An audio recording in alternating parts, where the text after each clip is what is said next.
This is the Lone Creator YouTube. We hope this video helps. You start by installing Google Translate and signing in. Once done, open Settings and enable Tap to Translate or the in-app Translatino-Theraps toggle.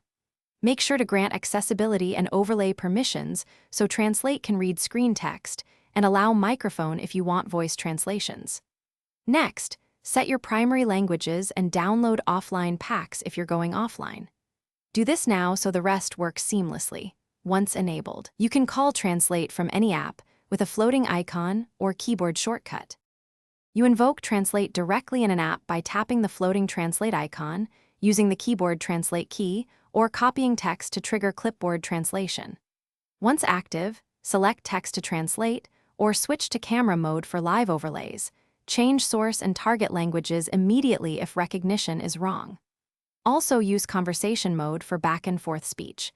It detects language automatically, then displays and speaks translations. Make sure to toggle auto-detect when unsure and download language packs for faster, offline results. You finish by reviewing the translated output.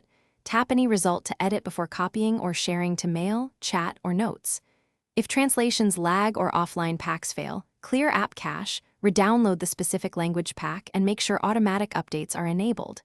If the floating icon disappears, re-enable overlay and accessibility permissions, or restart your device.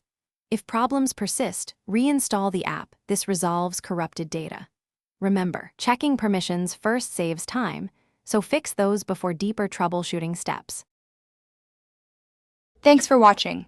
Consider subscribing if we helped you.